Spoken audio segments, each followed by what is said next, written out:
Olá, bem-vindo ao Café com o Investidor. Ele é músico, foi publicitário e agora é investidor. Não bastasse isso, ele é apresentador de um podcast que, apesar de ser um podcast de negócio, tem uma alta quantidade de risadas por minuto. Eu estou falando do Astela Playbook e eu converso hoje com Daniel Chalfon. Ele é sócio da Astela Investimentos. Chalfon, é um prazer receber você no Café com o Investidor. Pô, super obrigado, Rafa, pelo convite. Assim, sou mega fã do Neofeed. Estão fazendo um trabalho incrível, assim. A gente já se falou sobre isso e, cara, super feliz de estar aqui com você. Vou dar umas risadas aqui também. Vamos rir. A Vamos, ideia é a vamos, vamos gente bagunçar dar o risada. programa aqui. A gente só não vai conseguir rir tanto quanto você e o Rigonati riem no Astela Playbook, mas vamos tentar. Ah, tudo bem, a gente tira um barato. Me conta, Chalfon, como que foi essa transição de um publicitário de sucesso, bem-sucedido, como você foi, para esse mercado, para essa indústria de venture capital, de se transformar num investidor? Bom, vamos lá. Na verdade, a história do publicitário começa com a música, né? Eu queria ser músico. Estudei música, eu sou bastante autodidata, assim, mas também, né, estudava e tal, enfim. Mas muito cedo eu descobri que a música, assim, eu queria um certo conforto de grana na vida que a música talvez não me proporcionasse, ou talvez eu não fosse bom o suficiente, sei lá. Mas eu não me sentia confiante, né? Comecei a dar aula cedo de música ali, até vendo uma família aqui paulistana. Meu pai quebrou, né, quando eu era moleque, então, tipo, comecei a trabalhar dando aula e tocando na noite muito cedo, enfim. Mas aí com 19 anos eu falei, não, vou procurar emprego, vou fazer uma carreira, a gente tinha entrado na faculdade de administração e, e aí eu via os publicitários como uma maneira, eu achava aqueles caras todos, né, eu via lá Neil Ferreira, Washington Oliveto, aquela geração toda, eu falava, putz, esses caras aparentemente ganham bastante dinheiro e não usam gravata, que para mim era um troço imperativo, assim, não usar gravata. E fui buscar trabalho na publicidade, né? Comecei na área de rádio e TV, que é obviamente ligada à produção de música e tudo, arrumei um estágio e tal, não deu certo, não consegui ser efetivado ali, acabei rodando a agência e fui para na área de mídia, que é a área de negócios da agência, né, de canal de distribuição. E honestamente eu nunca pensei muito assim, se eu gosto, se eu não gosto, precisava de trabalho, né? O negócio é trabalhar, né? Então eu peguei e entrei de cabeça naquilo, né? Acho que eu cheguei numa época muito boa para a área de mídia, porque você saía daquele mundo que começava a querer deixar de ser analógico, né? Metade dos anos 90 em diante e virar digital. Então, assim, eu fui um dos primeiros caras a abraçar a internet. Eu comprei o primeiro banner do UOL lá, talvez o primeiro banner comercial da internet brasileira, né? Enfim, vendi para a GM, a agência demorou um mês ali para entregar um GIF animado, um half banner ali, não fazia nada de animado. Bom, segui nessa carreira, né?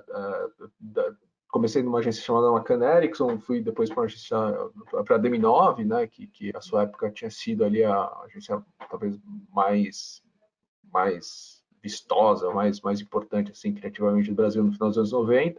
Em 2000 eu saí, eu já tinha essa coisa com tecnologia muito forte. Eu saí, fui trabalhar numa empresa que era o Zipmail, que queria virar o Zipnet, né? Virar um portal de conteúdo e eu aceitei o desafio de cuidar da área de conteúdo, então montei uma área lá de jornalismo, a gente fez o portal, acho que uma parceria muito grande, não só com o Marcos e o Tonico ali, que eram acionistas da empresa, mas o André Coppola lá, que era meu parceiraço, cara de produto, assim. Se eu não me engano, o Zipnet foi o maior negócio da internet brasileira nos anos 2000. Ele foi vendido por Isso, 300 e 360 poucos, milhões né? de dólares, algo assim, não foi? Exatamente, exatamente. Foi um negócio muito incrível, assim, porque a gente saiu de uma empresa de e-mail, né? Era um clone do Hotmail, que um ano depois era um portal. Só que aí ele foi vendido para Portugal Telecom. Eu não me dei nada bem com os novos acionistas. Eles tinham uma cultura muito de my way or highway. E a gente estava ali no dia a dia sentindo que as opiniões não iam dar muito certo. E eu tinha muita oferta, né, para voltar para o mercado de agência. Acabei voltei para a própria DM9, fiquei um período ali mais de 3 anos, e aí começou a pintar uma vontade de algo maior, né? Que eu descobri que chamava empreender, né? Então, em 2003, eu tomei a decisão que eu ia encerrar minha carreira de executivo e empreender alguma coisa, mas no final, naquele momento, o grupo que controlava lá a DM9 estava montando um grupo de agências, eu acabei me juntando com um grupo de outras pessoas, e a gente lançou no mercado um nome até antigo da propaganda chamado MPM. A gente comprou Sim. esse nome e voltou ao mercado, né, com o investimento ali do Icatu, do então Grupo IP, que depois virou ABC, e e a gente trouxe essa agência de novo ao mercado, e aí foi um momento assim pivotal para mim, porque eu deixei aquela posição do executivo, com aquela coisa da meta, da área e tudo mais, e comecei a empreender, e gozado empreendi ao lado de sócios brilhantes, assim, minha sócia Bia, a irmã dela, Fernanda, que era CFO, o Rui, assim, pessoas assim que eu me relaciono até hoje, excepcionais, mas eles não eram da propaganda, né? Então, Tá. o desenvolvimento do negócio ficou muito comigo, a agência foi bem de grana, mas nunca foi uma agência de muito brilho.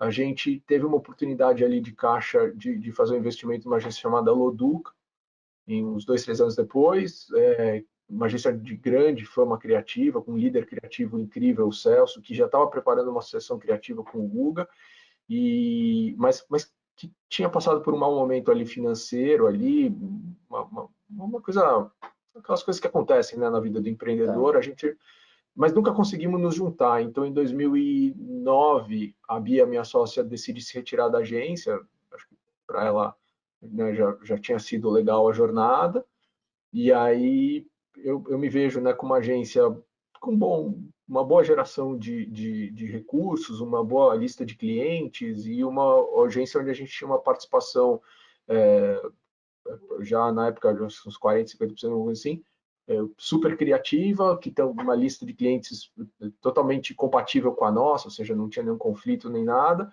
um time que eu admirava demais, mas que a gente nunca tinha conseguido trabalhar junto. E aí a gente juntou a MPM com a Loduca naquela época já tinha uns 15 anos, né? E aí a gente criou a última geração da Loduca, ela teve umas 3 ou 4 fases antes de sócios diferentes, sempre sob a liderança do Celso, né, que é o Celso Loduca, fundador. Sim. E aí a gente essa última encarnação da Loduca foi incrível, assim, foi o ano de 2009, a gente acertou, 2010 a gente começou, né, e a agência virou uma das 5 agências mais criativas do mundo, né, crescemos bastante, ganhamos conta, prêmio, tudo mais, acho que fizemos uma transição muito boa nessa coisa do digital, né, mas o Celso acabou também vendendo a participação dele em 2015 e eu e o Guga, que era meu sócio de criação, vendemos em 2016, né? Naquele momento eu decidi que eu ia encerrar minha carreira de publicitário, né? Tinha obviamente boas ideias e bons convites e tal, mas eu sentia que primeiro eu, eu tinha 42 anos, né? Eu, eu não ia conseguir me adaptar à vida como executivo de uma outra empresa, e aí o mercado estava consolidado já, né? Os gringos compraram tudo. Eu falei, meu, eu não sei fazer isso, eu não tenho esse talento, né? Então, empreender de novo nesse mercado, eu não vou conseguir fazer tão bem quanto eu fiz até agora, né? É um mercado que entrou em muita decadência e um declínio duro, né? Agora com a coisa da pandemia. Então, assim, naquele momento eu falei, eu acho que eu vou fazer mais legal se eu tentar fazer outra coisa. Queria também provar muito para mim que eu era capaz de fazer um pivô de carreira depois dos 40, que é uma coisa meio tabu aqui no Brasil, né? Sim. E, e lá fui eu, assim, tomar café com São Paulo inteiro, né? Mas E você aí, sabia, Chalfon, o que fazer nessa época? Quando você falou, não, vou botar minha não, carreira, você tinha alguma não, ideia, que caminho, que não, rumo seguir? não tinha, não tinha a menor ideia. E aí vieram duas coisas, né? Eu sabia que eu não ia servir para ser executivo, né? Não tinha esse talento. Eu sabia que eu queria empreender alguma coisa, mas não tinha a menor ideia do que. E aí você começa a conversar com todo mundo numa coisa de explorar o teu próximo passo, né? E aí eu vou cortar e vou voltar para 2008, que foi quando eu conheci o Edson. O Edson me procurou na agência, eu era mentor da Endeavor, ele também. ele me procurou ali com uma investida da Astela, do que viria a ser a Astela, bem no comecinho, querendo me dar a conta. E aí ele me contou lá o problema, tal, achei ótimo e devolvi a conta para ele, porque eu falei, cara, esse seu problema aqui não será resolvido com propaganda. Eu vou perder dinheiro, mas a gente não se conhece, mas você é um cara com uma fama muito importante no mercado. Eu não quero que você fale mal de mim, eu não quero eu ficar com o seu dinheiro e você com o seu problema, né? Não é bom isso. Ele se surpreendeu, talvez aí, nunca perguntei, mas acho que ele se surpreendeu com essa história e ficou com aquela coisa, né? Pô, eu vim aqui dar dinheiro pro cara, o cara não pega, né? Que é esse cara, né? Que é um cara que não quer meu dinheiro. Daí nasceu uma relação onde e nesse momento a Endeavor também nascia, né, com uma série de iniciativas. Eu comecei a me aproximar do mercado de tecnologia, fiz alguns investimentos como o que hoje se chama de anjo, mas zero foco, zero tudo, errei tudo. Não só em tecnologia, bem verdade, investi em coisa de show, misturei a paixão pela música, enfim, uma salsicha ali, sei lá o que eu fiz. E comecei mas eu comecei a interagir, né, não só com o Edson, mas conheci hoje todos os gestores, né, que estão no mercado até hoje e tudo mais, e interagir, e mentorar alguns empreendedores. E aí fiz aquela pequena carteira de anjo e comecei a ver que aquilo estava fazendo água. Eu falei, eu estou fazendo alguma coisa, fazendo tudo errado. Parei, fui para Harvard fazer um curso sobre Venture Capital, achei incrível, e voltei e falei, putz, eu adorei esse negócio, mas tem um problema, eu não consigo me dedicar a isso, porque era o momento da fusão da agência, né? Pô, tinha, sei lá, uns 400, 450 pessoas no time, agência com potencial incrível, seria uma responsabilidade minha dividir a atenção, né? Então, assim, eu passei a fazer alguns co-investimentos junto com a Stella, né? Porque aí você tem o gestor e, né, a Stella naquele momento nem tinha um fundo tão estruturado, né? Mais tarde eu virei investidor, né, da Stella e me mantive próximo desse ecossistema em maior ou menor grau. Então ficou um negocinho, acho que hoje eu percebo no canto da minha cabeça que, putz, eu gostei desse negócio, tive um gostinho e brequei, porque né, acho que eu tinha um compromisso muito grande com aquele momento da Loduca, né? Quando eu saí, e aí você começa a tomar café com São Paulo inteiro, explorar as ideias, tal, você vai falar com o Edson, não tem como, né? Faz parte. E aí contei desse meu momento que eu estava pensando, então não sei o que, tal, e falou do negócio de empreendedor residente, né? Que é um negócio muito comum nos fundos de venture capital, Sim. onde você vai ali planejar a tua próxima jornada e eventualmente fazer alguma coisa que já vai nascer com o fundo. E ele me estimulou na época a montar um fundo de Media for Equity, né? Que é um modelo que existe bastante lá fora, onde em vez de você aportar dinheiro, você aporta a mídia, né? Depois a Globo veio a fazer isso, né? Isso, a Globo tem feito muito isso aqui no Brasil. Exatamente. E eu modelei isso, né? E aí aconteceu uma coisa, eu falei, legal, eu gostei da ideia, vou estudar, estudei, falei, vou fazer. Nós vamos ser sócios, né? Eu vou usar a Stella como uma plataforma, mas eu quero ser seu estagiário. E aí comecei a ir para a Stella todo santo dia, né? Naquele momento a Stella também estava começando a captar o fundo 3, né? Não tinha escritório, aí fomos para o cowork juntos, né? Começou a se estruturar um pouco mais esse dia a dia e virei estagiário da Stella, né? Durante um ano, né? Enquanto eu desenvolvia. Isso foi em comecinho de 2017, foi até o final de 2017, né, que eu virei estagiário lá. Até botei no LinkedIn ali que eu era trainee, porque eu era mesmo. Né? E, e aí eu fiquei esse ano, assim, né, tomando, não tomando decisão nas telas, né, mas ouvindo, aconselhando e tal, e já pegando uma coisa de mentorar alguns empreendedores com meu background de comunicação e marketing, né? Que era um negócio que no mercado não tinha, acho que era essa mesma maneira de devolver para as telas, né? E como eu era investidor do fundo, não tinha conflito de interesse e tal. Então, e enquanto isso eu modelava o fundo de Media for Equity. Só que esse fundo de Media for Equity, quando virou em 2018, eu fiz um soft sell em alguns veículos, conversei com muitos empreendedores, tal, mas não deu certo, né? E aí, quando eu vi que ele não ia dar certo, eu cheguei na sala e falei, putz, ferrou, eu vou embora. Eu sei o que eu vou fazer, mas assim, eu tinha esse projeto aqui com vocês, foi muito legal, aprendi muito nesse ano, mas né, isso no Carnaval de 2018, mas deu errado, né? Não vou conseguir ter os principais veículos, então sem os principais veículos não vai dar certo, vou nessa. Tá. E fui embora. E aí, passou 3 dias, o Edson me ligou, falou, você não quer voltar? Quer ficar aqui?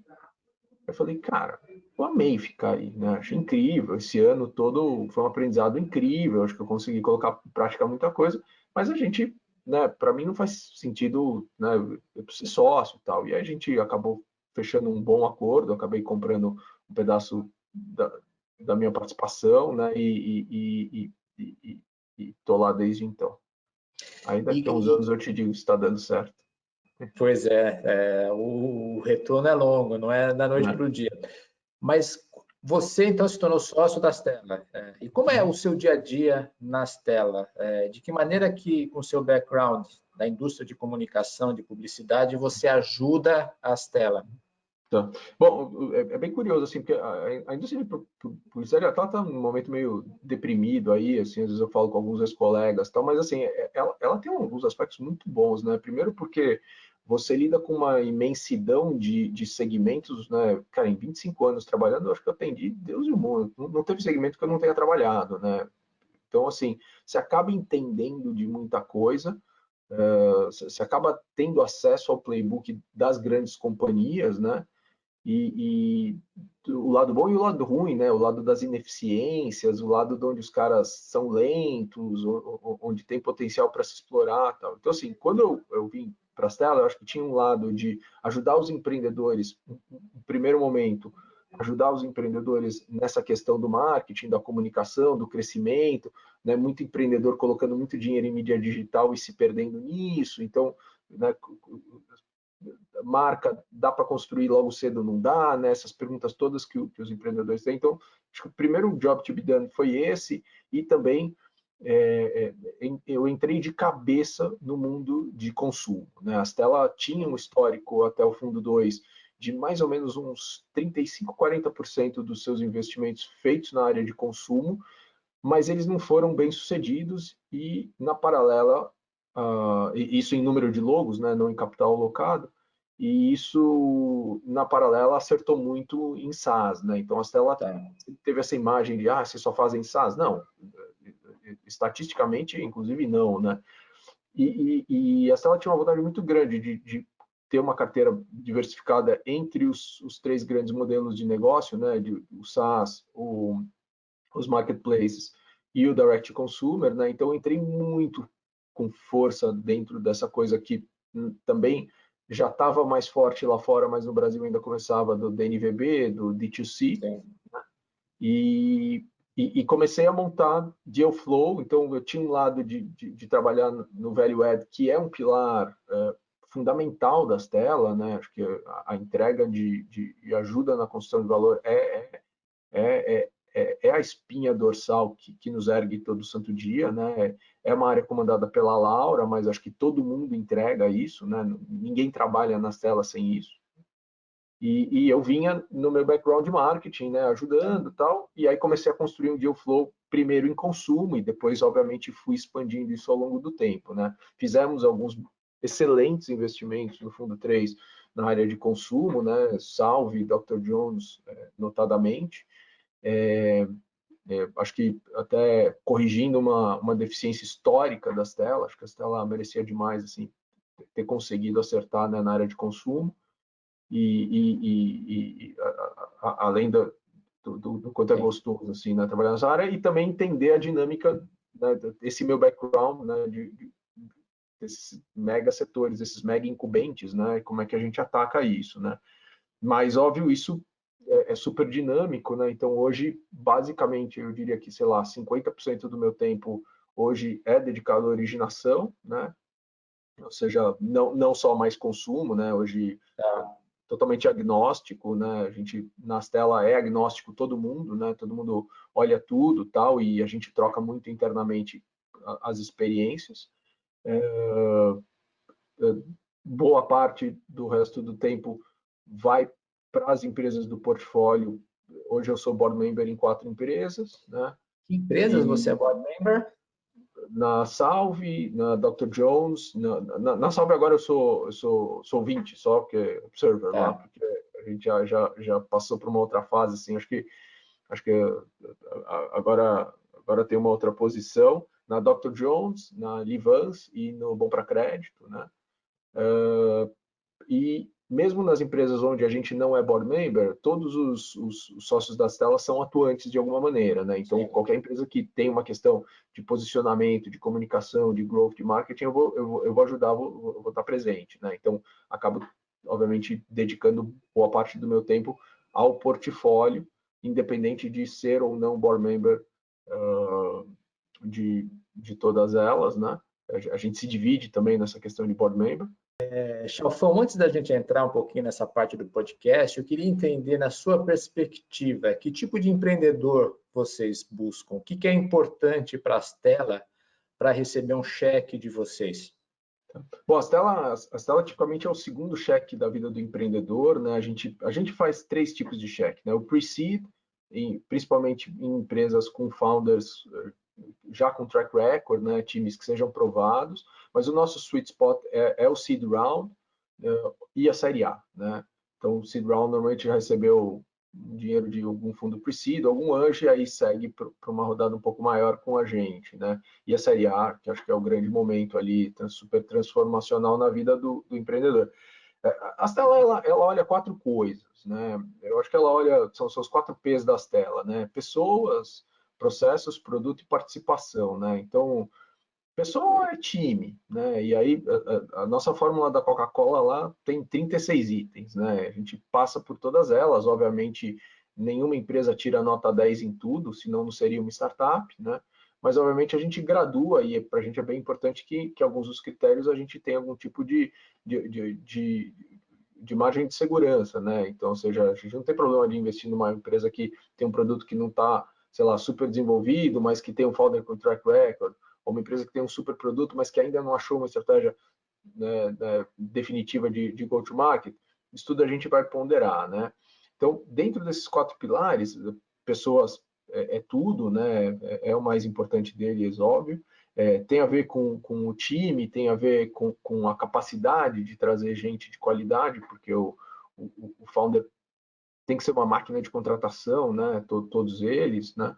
A complementariedade do time, o nosso relacionamento com o time, a Stella sempre fala assim, independente de posição de board member ou qualquer coisa, a gente gosta de se colocar como grilo falante, né? Então, de ser um trusted advisor, né? A Stella ela tem uma correlação muito forte assim dos empreendedores que nos ouvem, que a gente tem uma relação boa de aconselhamento, né? Não precisa fazer tudo que a gente manda, óbvio, né? A gente não é empreendedor, mas onde a gente tem essa troca de maneira fluida, tem uma correlação muito grande com os nossos melhores investimentos, né? Então a gente, obviamente, tudo isso no fator humano a gente olha demais, né?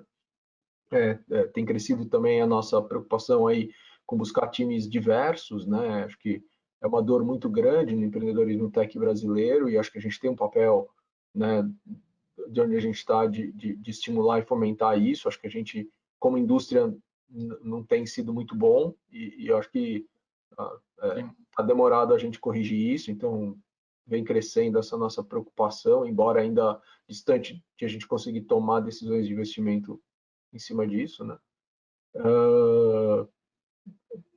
Produto em tech, né? Super Sim. importante, é tudo. O produto tem que ser superior, tem que estar azeitado, mas também entender o gap técnico, né? Porque um gap técnico é um item fundamental, porque às vezes o produto está lá, mas ainda falta muito, né? E esse falta muito não é um problema do ponto de vista de risco, mas é um problema do ponto de vista de tempo. E o grande ponto de venture capital é que a hora que o dinheiro entra, o dinheiro está queimando no bolso do empreendedor, né? Ele precisa, a velocidade é cruel, né? Então, Sim. gap técnico influencia a velocidade. Processo, acho que é o item crítico das telas, né? Toda a parte de máquina de vendas, geração proprietária de lead, né? Esse é o grande, esse é o prato principal da casa, né? Onde acho que a filosofia que o Rigonati trouxe desde o início se expande aí, e hoje a gente tem o trabalho aí da Laura com com o Expert Network, que deu uma escalada gigantesca nesse tema, né? Então, esse é o item crítico, né? E participação, que a Stella ela busca dias justos, né? A gente vai buscar o tamanho da rodada certa, no valuation certo, né? Com a participação certa, né? Muito em prol do empreendedor, né? A gente fala muito da coisa do cap table, tem muito material. A gente está falando bastante do podcast, mas a gente tem muito dessas coisas todas que orientam nossos investimentos no nosso Medium, né? E obviamente a gente segue aquilo à risca, né? E isso não é para a gente, é para o empreendedor, né? O cap table, falo de quem na pele viveu isso, né? De nunca ter tido como empreendedor a participação adequada, você desmotiva, né? Então, participação adequada é um item crítico, né? Também. E você falou que entra na série Seed e série A. Os cheques de vocês são mais ou menos de que tamanho? Pastela, assim, e em alguns casos a gente faz pre-seeds também, né? Então, cada fundo nosso, a gente hoje tá terminando aí a captação do fundo 4, né? Os fundos são projetados para 15 a 20 logos, né? Então, a gente, e aí a gente reserva cerca de 50% do capital para follow-ons. Então, tipicamente, um seed para a gente é alguma coisa na faixa de 1,5 a 2 de dólar. Né? Agora o dólar oscilando, né? Agora sobe, desce, cai, sobe. Né? E uma série A, alguma coisa de 7 a 8 de dólares. Né? E os pre-seeds têm ficado na faixa de 1 milhão de dólares. Né? Tá. O Mas não num Chalfon, dólar muito alto, hein? dólar de 5, de 4, de 3. Hoje está na faixa um Saudade, pouquinho 5 alto, 5 baixo, saudade, tá, atualmente. saudade. O podcast que a Stella faz tem o nome de Stella Playbook. Uhum. Até onde eu entendo, me corrija se eu estiver errado, o Edson Rigonati, um dos sócios da Stella, é o rei dos playbooks. Uhum. Surgiu o nome por conta dele, e o Rigonati tem muito playbook mesmo que vocês têm que seguir aí no dia a dia?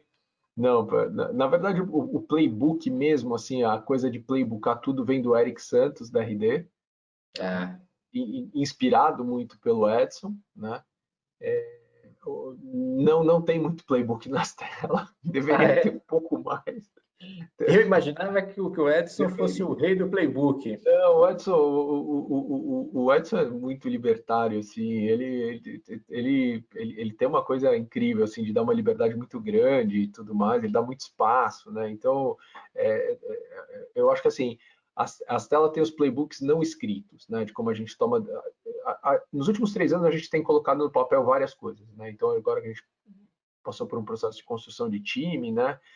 Hoje o time chega, tem um board, as pessoas sabem claramente o que guia, tem lá, né, não só o playbook da tomada de decisão, do fluxo do nosso funil de relacionamento com o empreendedor, né? E aí uma coisa bem importante assim que foi bom assim, a Stella por ter 10 anos de mercado, ela tem muito dado, né? Desde sempre ela metrificou as suas atividades. Então, a gente toma assim decisões com base em dados históricos, principalmente na gestão da empresa, né? E do foco que a gente vai dar anual, né? Estamos gravando aqui no final do ano, agora é a hora de corrigir qualquer coisa aí na estratégia, implementar, né? E aí sim, existem esses playbooks, né, de tomada de decisão e tudo mais, mas são playbooks vivos, né? Eles não estão escritos em pedra. A gente está sempre Tá. revisando de maneira incremental, normalmente, né? Mas porque a vida é que nem um videogame, né? Vai sempre subindo a fase, vai ficando mais difícil, né? Você sempre tem o boss lá para pegar na frente. Então a gente vai subindo a barra. Agora, a coisa do playbook mesmo, ela nasce na crença, né, de que existe muito conhecimento disponível para quase tudo, para tudo, né? E não há por que o empreendedor fazer errado algo que esse erro já está documentado e está claro, né? Então, e mais do que isso, se um empreendedor consegue tração no mercado no sentido de triplicar, triplicar, dobrar, dobrar, dobrar, né? Que é a réguinha ali da eficiência do crescimento, não há por que o outro não fazer, né? O playbook é para isso, assim. Se tem alguém que consegue, o que ele faz? Tá. Né? Porque eu não deveria investir pensando em nada menos que isso. Né? Porque se tem gente que faz isso, por que eu vou alocar capital em uma coisa que não faz? Né? Tem que ter um porquê muito claro. Né? Então, o playbook vem disso. Né? E aí, o playbook vai expandindo. Né? Ele começou muito forte com essa coisa de vendas, né? Porque a estratégia de distribuição é o item crítico em tecnologia. Né? O mundo da tecnologia está cheio dos melhores produtos, first movers, tal, que não ganharam. Né? Sou capacitado. O iPod, o iPhone, não foi o primeiro smartphone. Né? O VHS ganhou do Betamax, o Betamax era melhor. O mundo, o mundo da tecnologia está cheio de exemplos onde o go-to-market venceu o melhor produto ou o first mover. Né? Então, por isso a questão do foco e do playbook na área de vendas é tão importante para a gente. Mas hoje a gente olha também para a máquina de produto, para a máquina de gente, né? Porque as startups são máquinas de contratação, né? Então tem que fazer direito, né? Tem que ajustar direito, né? Até porque dá problema. Então o playbook é uma maneira de ver o mundo e não um playbook em si, né? Agora me Agora, conta um vem do pouco, Eric, desculpa, originalmente. o Eric que você está se referindo é o Eric Santos, que é o fundador, CEO da, Da eu ia falar RD. Resultados Digitais, mas agora é RD Station, É mudou o isso. nome. As known as resultados digitais. Exatamente, um investimento de vocês, das telas, Isso. assim como vocês têm vários investimentos na área de SaaS. Eu queria falar agora um pouco do podcast, que é o Astela Playbook, que se transformou aí no meio do empreendedorismo num fenômeno, foi ouvido, é ouvido pelos principais empreendedores, por Uhum. pessoas de fundos de venture capital. De onde surgiu a ideia? Por que vocês resolveram fazer um podcast? Na verdade, o podcast é uma extensão de uma filosofia desde sempre da Astela, né? A Astela sempre produziu muito conteúdo, né? E disponibilizava isso num blog, depois foi para um Medium, né? Ia indo, né? Ainda tudo de maneira muito empírica. Quando eu cheguei na indústria Venture Capital, eu comecei a consumir podcast que nem louco, né? E via que tinha uma quantidade de conteúdo muito boa em podcasts americanos e também chineses, né? Bastante coisa vindo da Ásia, né? E, e isso não tinha no Brasil, né? Podcast não tinha começado ainda, não estava rolando. E o pouco que tinha, às vezes até tinha uma qualidade boa de conteúdo, mas tinha uma produção muito ruim. E a coisa da música era uma coisa que continuou comigo sempre, né? Até hoje. Na época eu tinha uma participação num estúdio musical ali, fazia produção, faz programa de TV, faz agora show, live ao vivo, tudo. Né? Hoje eu não sou mais sócio lá, mas estava acostumado, né, a produzir áudio de qualidade. Falar, vamos fazer, vamos traduzir essa filosofia de produção de conteúdo da Astela para o áudio, que é um meio muito bom, né? Eu tive uma experiência na minha carreira de publicitário, eu montei um negócio chamado Rádio Sul América, né? Já não existe mais, eu acho, Eu acho que mas não. a gente foi lá, alugou uma frequência, contratou a Bandeirantes, e eu aprendi muito sobre a área, sobre o rádio, né? E rádio é curioso, né? Porque o jornalista de rádio ele se auto-intitula, eu sou do rádio, né? E tem mesmo uma dinâmica muito legal. E aí eu aprendi isso com eles, né? Criando esse projeto aí que durou vários anos, enfim. E, e aí eu tentei transportar um pouco disso. E aí falar, bom, primeira coisa, o cara que vai ouvir um podcast no Brasil, ele hoje, né, como não era uma coisa muito popular há 3 anos atrás, ele já provavelmente ouve podcasts gringos. E aí esses podcasts gringos são bem produzidos. Portanto, precisamos fazer um negócio bem feito. Segundo, que eu acho que você está tomando 1 hora do tempo da pessoa ali na semana. Tomar 1 hora, tempo é a coisa mais cara que a gente tem na vida, né?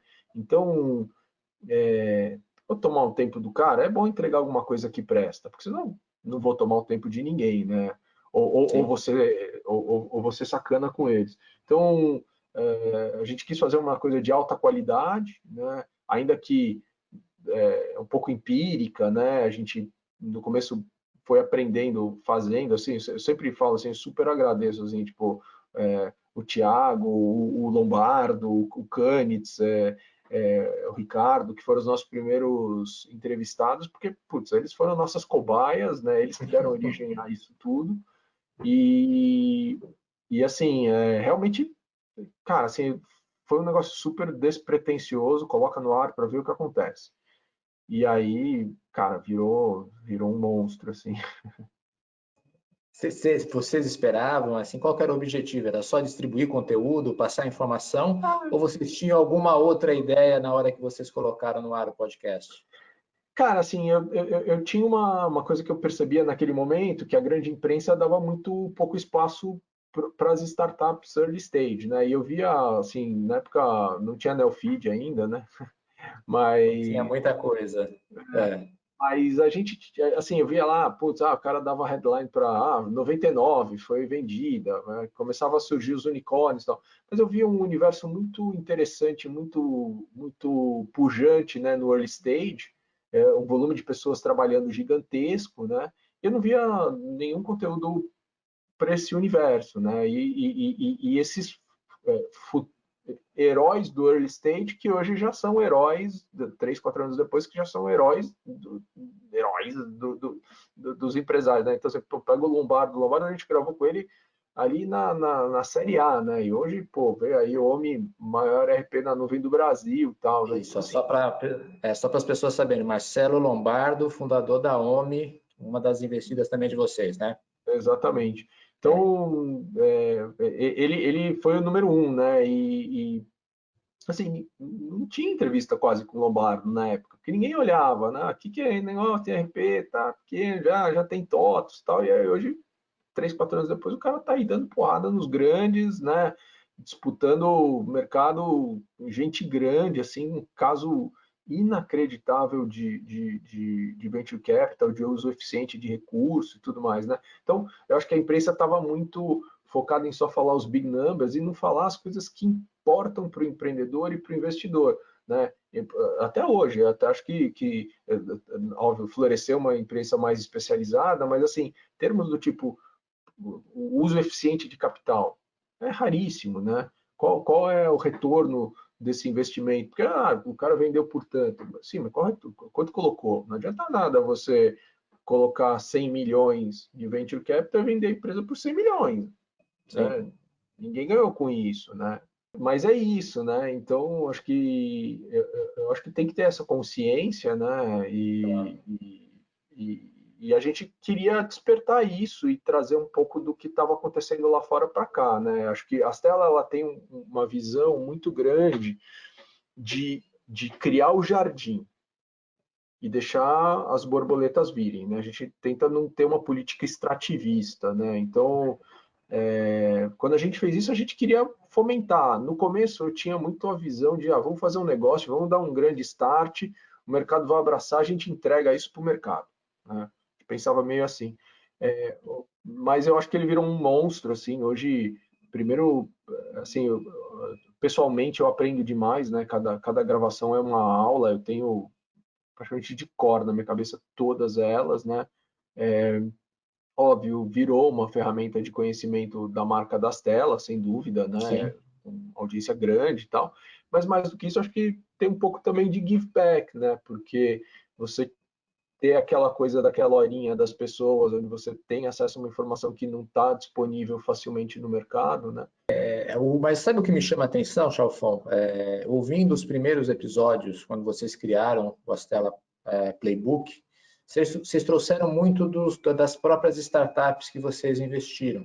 Vocês Uhum, trazem ainda muito dos cotistas, dos LPs de vocês. uhum, Mas nos últimos 2 anos, vocês passaram a expandir isso. Recentemente, vocês uhum, fizeram uma temporada que trouxeram os principais fundos de uhum. Venture Capital, vocês entrevistaram Isso. que em tese são seus concorrentes em muitos deals, em outros momentos vocês estão co-investindo. Por que vocês tomaram essa decisão de deixar de ser alguma coisa que falava um pouco do universo das telas e passou a ser mais abrangente do que o universo das telas? A gente não tomou essa decisão, a gente sempre pensou assim, a diferença é que antes ninguém ligava para isso, eu acho que a gente não tinha muito impacto como audiência, e eu falava, tá, depois a gente grava e agora os caras topam na hora, essa é a diferença. Tá, entendi. Ou Mas a gente seja, sempre antes quis ninguém isso, dava bola para vocês, agora todo mundo quer a participar. gente sempre quis isso, sempre foi a visão. A gente discutiu Tá, muito no começo se usar o nome da Astela no nome, né? tá. A gente acha que é um negócio que é do mercado, né? Não é só nosso, né? Então, trazer os outros gestores, trazer concorrentes das nossas investidas e tudo mais, é parte de uma ética saudável de trabalho, né? Então, acho que isso é bem curioso. A gente realmente posso fazer uma temporada inteira sem ter uma investida às telas, não tem o menor problema, né? E também acho que tem uma questão de uma dinâmica muito interessante do Venture Capital, porque os nossos concorrentes, por assim dizer, são os nossos sócios, né? A gente é sócio da Redpoint em algumas empresas, a gente é sócio da Casec em outras empresas, a gente é sócio da River, a gente é sócio, né, de outros fundos. Portanto, a gente precisa ter uma convivência muito boa. Esse cara ele não é teu concorrente.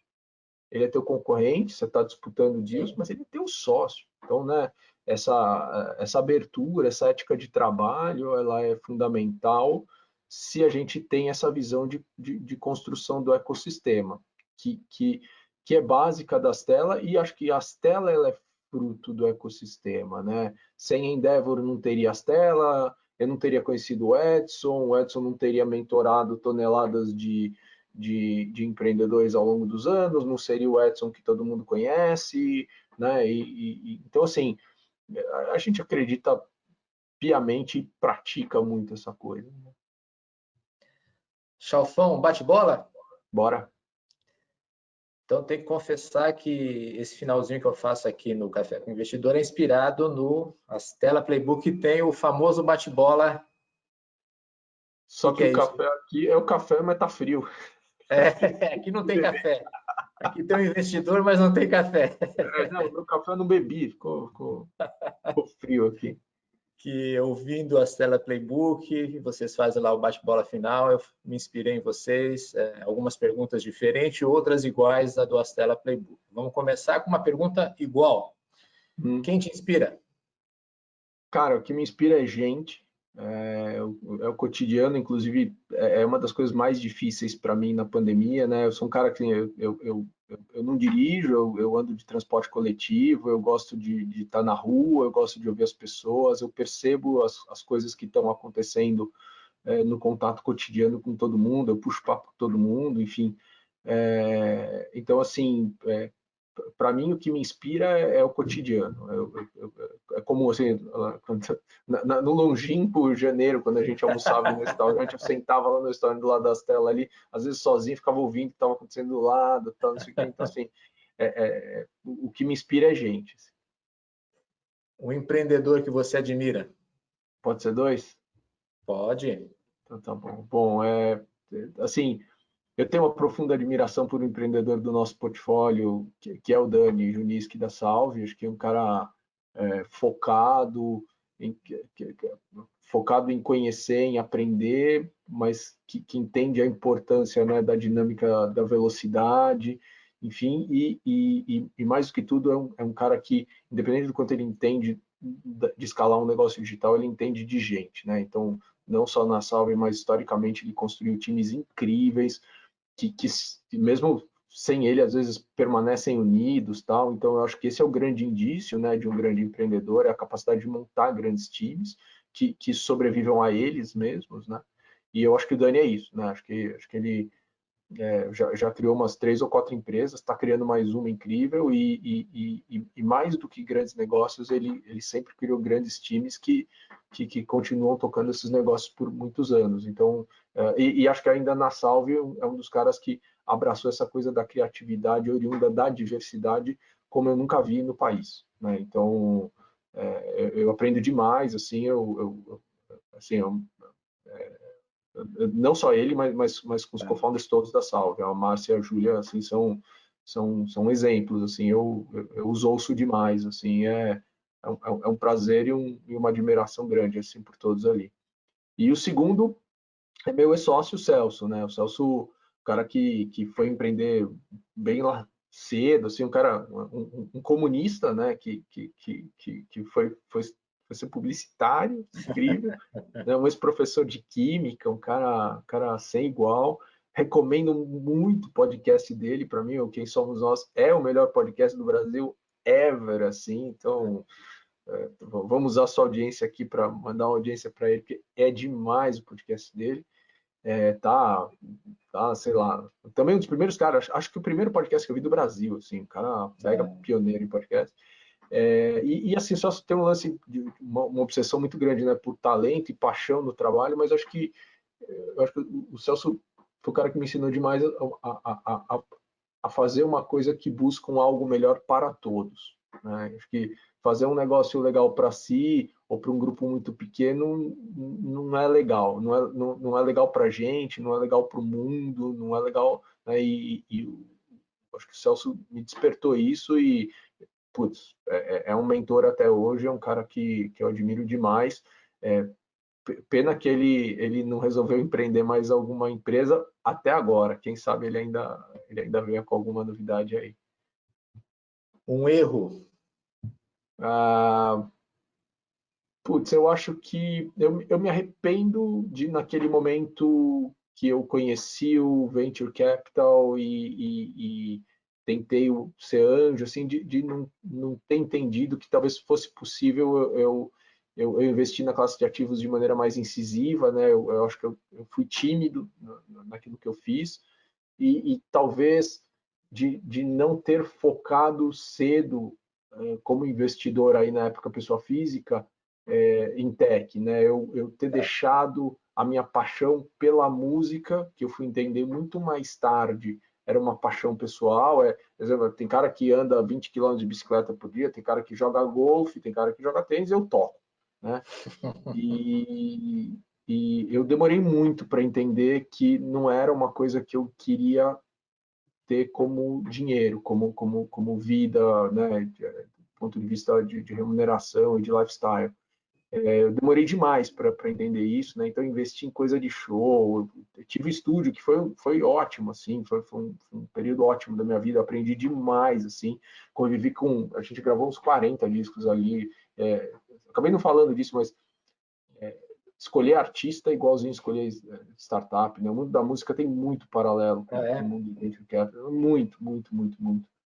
Então, retornos concentrados, putz, tem N paralelos, né? Tem até um artigo meu lá no Medium que fala sobre isso, né? Então, mas meu erro acho que foi isso, assim, de não ter levado a sério os investimentos em tech mais cedo e, e, e ter deixado eu deixar a paixão pela música, achar que isso poderia ser também uma coisa né, de negócio para mim, e aí eu me frustrei, porque eu acabei não fazendo tanta coisa de música quanto eu queria, e eu acabei, né, diluindo os meus esforços e meus investimentos. Por outro lado, aprendi bastante, acho que também não teria essa visão se eu não tivesse feito o que eu fiz. Então, é difícil me arrepender de alguma coisa. E um acerto? Um acerto. Putz, eu acho que essa minha coisa de buscar parceiros e construir relacionamentos muito longos e perenes, independente às vezes até da intensidade deles, né? Então, ver a coisa do Rigonati. Se não fosse aquela reunião lá em 2008 para falar do portal da educação, e se eu tivesse tratado ele como um cara que veio lá e eu mandei a conta passear, eu não estaria aqui hoje, né? Então, assim, eu acho que toda interação que a gente tem com alguém, ela vai valer mais se a gente regar ela e olhar essa construção como algo que pode ser legal no futuro, independente do que, né? Sem querer esperar muita coisa. Eu só gosto de relacionamentos perenes, né? eu tô casado com a Mariana desde sempre, eu falo, né? Então, eu comecei a namorar minha esposa com 15 anos e tô com ela até hoje, assim. Então, acho que é o melhor e graças a Deus, um casamento muito legal, assim. E essa mesma relação eu tento buscar em tudo que eu faço. Óbvio que ao longo do tempo a gente conhece todo tipo de pessoa, se mete em todo tipo de situação, mas assim, eu prefiro buscar os relacionamentos perenes e longevos e eu acho que eu tenho acertado isso na grande maioria dos casos. Chalfon, um livro. Putz, acho que um só. É, Cara, vou falar mais de um, não vai ter jeito. Still Guns and Germs, do Jared, esqueci o sobrenome dele, Google lá, acho que mostra muito do que porque o mundo é mundo, é um proxy muito grande para a questão dos investimentos, né? Porque algumas coisas florescem e outras não, e entender a dinâmica que no fundo é muito mais da sociedade que traz um impacto muito grande nos investimentos, mas em tudo que a gente faz. Tem um livro também que eu gosto muito, um livro, uma leitura bem curtinha, chamado Line, do Sam Harris, que acho que também guia um princípio básico meu. Eu sempre falo, não é que eu sou sincero, eu sou sincericida. Eu sei que às vezes eu falo meio duro com as pessoas por causa disso, mas é meu jeito, né, sincero, e eu não vou abrir mão nunca disso. Eu prefiro, né, estar tranquilo de ter falado sempre a verdade, aquilo que eu acho, não precisar esconder ou ter uma agenda oculta. Esse livro é muito sobre isso. E um último, um livro que eu terminei de ler, assim, acho que estou ficando velho, né? Mas assim, e tem uma questão na família de saúde e tudo, entender um pouco dessa questão do tempo, né? Então, é um livro chamado On Vanishing, também é um livro bem importante. E para terminar, que senão você vai me matar, é um gibi, não é um livro, né? É uma novela em gibi super interessante, chama The Best We Could Do, de uma autora vietnamita, eu não lembro, não sei falar o nome. É um livro que, inclusive, saiu uma vez na lista lá dos livros preferidos do Bill Gates, foi de lá que eu descobri esse livro, e que mostra ali a vida de uma família de, de, de, de muita posse ali, casada com uma família mais complicada ali no Vietnã, e depois a invasão e a imigração deles para os Estados Unidos e tudo mais, e o que essa família vira ao longo dos anos, que no final, apesar dos erros e das dificuldades que algumas pessoas acabam tendo, porque a gente nunca acerta tudo na vida, eu acho que a busca sincera da gente realmente tentar fazer o melhor que a gente pode, né? Se é o melhor mesmo, a gente não sabe, mas assim, eu acho que eu tenho muito esse objetivo, assim, eu não sei se é o melhor, mas com certeza é o melhor que eu posso, e acho que isso em todas as minhas interações eu busco. Esse livro cara, é uma obra de arte, assim, e é um gibi. Que legal. E por fim, um hobby. Música. Era para ser uma profissão, virou um hobby. Era para ser uma profissão, virou hobby, muitos anos para entender isso, né? Eu entendi que tinha o lance do dinheiro logo cedo, demorou muitos anos, mas a música, de novo, me ensina demais, assim, acabei tendo uma relação com alguns artistas, né? Entendendo um pouco mais do mundo profissional, e aí, falando um pouco disso, assim, a música, né, tem essa coisa, a música amadora é completamente diferente da música profissional, né? Então acho que essa é a primeira coisa que poucos percebem, né? Então, e o mundo dos investimentos é a mesma coisa. Eu vejo lá a galera toda lá, vou treinar na bolsa, não sei o que e tal. Aí eu vejo aqueles caras, né, puta, a turma da Atmos, da Bogari, da Rix, os caras mega profissionais, outra cabeça. Gente, a liga profissional é a liga profissional, a música é igualzinho, né? Então, assim, você vai fazer um show, cara, uma bandinha assim de garagem e tal, ela faz exatamente o oposto que o artista profissional faz.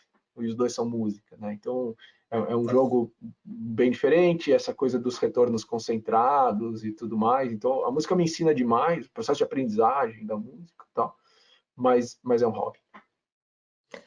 Chalfon, muito obrigado aí por participar do Café com o Investidor. Um prazer. Super obrigado, Ralf. Este foi o Café com o Investidor. Eu conversei com o Daniel Chalfon, ele é sócio da Stella Investimentos. Você pode ouvir esse episódio na página do Neofeed, neofeed.com.br, ou na nossa página no YouTube, Neofeed Brasil. Você também pode ouvir esse programa no seu tocador preferido de podcast. Obrigado e até o próximo episódio.